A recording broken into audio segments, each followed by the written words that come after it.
Africa Summit and Economic Forums in Sochi. State House correspondent Adamu Sambo reports that the several investment deals were secured and high-level commitments critical to the economic well-being of the country extracted.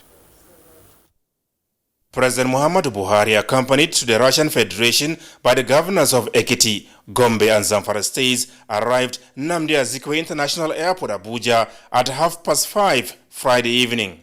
On hand to receive him were his Chief of Staff Abba Kyari, Minister of the FCT Muhammad Musa Bello, Inspector General of Police Muhammad Adamu, Director General of the Department of State Services Yusuf Magaji Bichi, and other senior government officials. Meanwhile, some members of his delegation to the Russian Federation have been speaking on Nigeria's major takeaways from the European nation.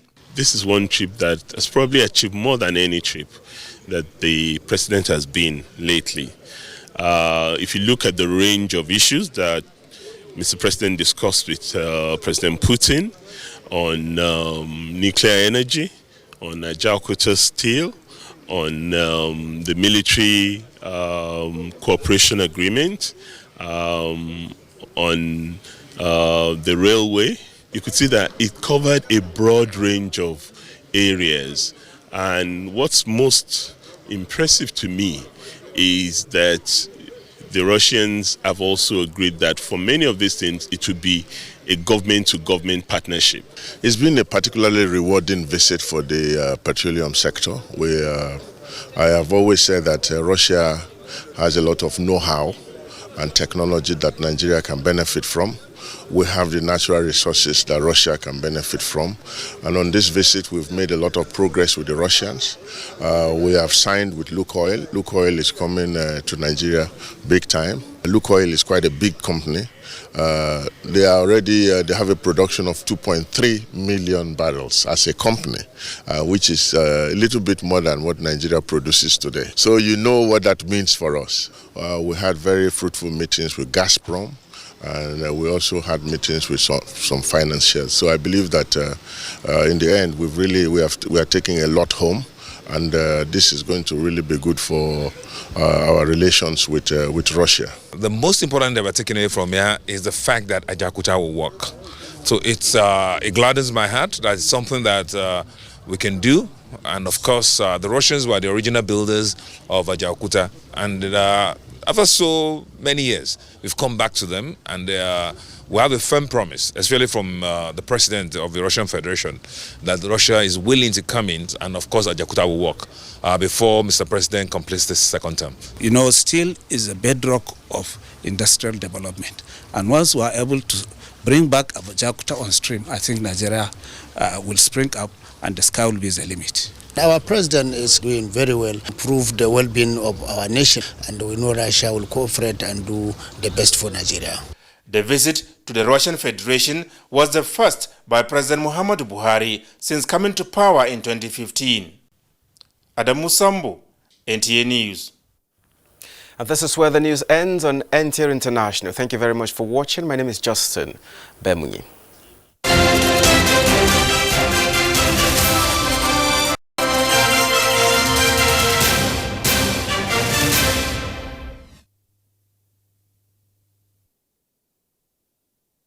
To Nigeria, a fascinating country. Take a trip through one of the most beautiful places on earth. A journey of discovery. A unique opportunity to get in touch with unspoiled nature. Enjoy your time in a place that offers something for everyone. A land of beautiful contrasts. An experience you won't forget.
fascinating Nigeria.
The rhythm of the royal music you are listening to, the colorfulness of the horses and the riders you are watching, and indeed the peaceful mood that accompany them are preparatory to giving you a wonderful experience as we x-ray the Daura Emirate. The Emirate has its headquarters in Daura, a local government area in Katsina State, northwestern Nigeria. The Daura Emirate today spans 5 local government areas, which are Bauri Local Government, Daura, Mai Adua, Sandamu, and Zangon Daura local government areas. The history of traditional rulership in Daura could be categorized into different phases. The first phase began with the founding of the town by a woman and also ruled by a woman in the